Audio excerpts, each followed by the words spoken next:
तो वहीं करनाल में अपनी मांगों को लेकर प्रदर्शन कर रही आंगनबाड़ी वर्कर्स 3 मार्च को विधानसभा का घेराव करेंगी। आंगनबाड़ी वर्कर्स की सरकार के साथ बातचीत विफल रहने के बाद प्रदर्शनकारी वर्कर्स और यूनियन के नेताओं ने आंदोलन को तेज करने की चेतावनी दी। आंगनबाड़ी वर्कर्स यूनियन की राज्य सचिव ने कहा है कि अब आंगनबाड़ी वर्कर्स विधानसभा का घेराव करेंगी। जिला स्तर पर विधायकों और मंत्रियों के घरों के बाहर महापड़ाव शुरू किया जाएगा। करनाल में चल रहे आंगनवाड़ी वर्करों के आंदोलन को 78 दिन हो चुके हैं। कल जो है चंडीगढ़ में डेलीगेशन के साथ बातचीत जरूर हुई थी, लेकिन वो बेनतीजा रही है। सरकार के साथ बातचीत करने पहुंचे डेलीगेशन में राज्य के महासचिव आंगनवाड़ी वर्कर यूनियन के और सीटू के हमारे साथ जयवगान जी और शकुंतला जी, उनसे जानेंगे कि क्या रही है मीटिंग की बातचीत और क्या देखते हैं कि आगामी जो है क्या होने वाला है।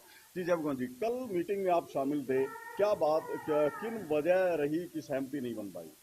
देखिए, सरकार और विभाग जो है उसकी इच्छा ये है कि ये जो हजारों महिलाएं पिछले 78 दिन से जो आंदोलन में हड़ताल पर हैं और जिन मुद्दों को लेकर ये आंदोलन चल रहा है वो मांगे देने की बजाय इनको वैसे तैयार कर लिया जाए, ये सरकार का रुख था।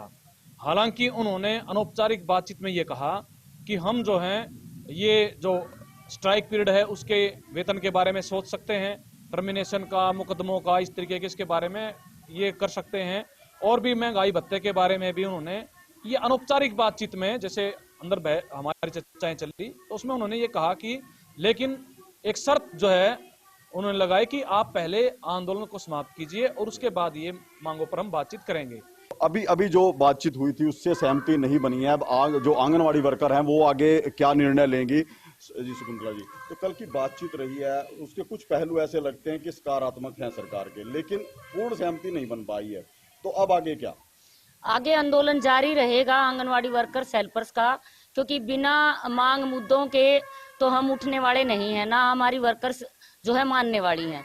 अब ये है हमारा कहना, सरकार अगर हमारे मांग मुद्दों को नहीं मानती तो इस आंदोलन का और ज्यादा विस्तार किया जाएगा, जनता के बीच में भी जाया जाएगा, गांव स्तर पे भी जाया जाएगा, चाहे खाप पंचायतें हैं, चाहे किसान संगठन है, अन्य संगठन है, उनके पास भी हम जाएंगे, उनसे भी अनुरोध करेंगे। बीजेपी के जो विधायक मंत्री हैं उनके आवासों पर भी जिला स्तर पे 24 घंटे के पड़ाव डाले जाएंगे, और करनाल तक पहुंचे हैं तो चंडीगढ़ तक भी पहुंचेंगे। ये हम कहना चाहते हैं कि हमारा जो आंदोलन है ये आंदोलन हम इस तरीके से खत्म नहीं कर सकते जिस तरीके से सरकार चाहती है कि बिना कुछ दिए अपील पे ये आंदोलन खत्म कर दिया जाए। अभी कहा कि चंडीगढ़ तक पहुंचेंगे, चंडीगढ़ तक पहुंचेंगे, क्या मायने निकाले जाएं?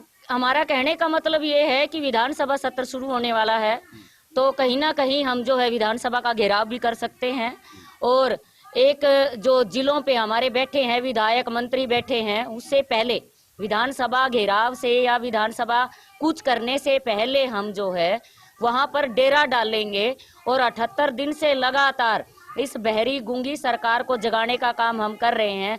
हमें मतलब दर्द इस बात का है कि खुद घोषित मांगे हैं मौजूदा सरकार की, उसको सरकार लागू नहीं कर रही। इससे ये भी महसूस होता है ये इसको पर्सनल जो है एक तरह से ईगो का मामला बना रखा है कि हड़ताल पहले खत्म करो फिर हम कर देंगे, तो ऐसा नहीं, कभी भी नहीं हुआ आज तक। तो बिल्कुल देखिए, जो आंगनवाड़ी वर्करों का आंदोलन चल रहा है, साफ तौर पर कहना है कि पूर्व की सरकारें रही हो, किसी भी राजनीतिक दल की सरकार रही हो, उसने कभी भी कर्मचारियों को सीधे तौर पर उनकी मांगे स्वीकार नहीं की है। ऐसे में आंदोलन की राह पकड़ना बेहद जरूरी है। हालांकि साफ तौर पर चेतावनी या कहीं अल्टीमेटम जारी कर दिया गया कि आने वाले समय में ये आंदोलन और तेज किया जाएगा, विधानसभा सत्र तक गूंज पहुंचेगी, घेराव तक का अल्टीमेटम जारी हुआ है। करनाल से महेंद्र सिंह, इंडिया न्यूज हरियाणा।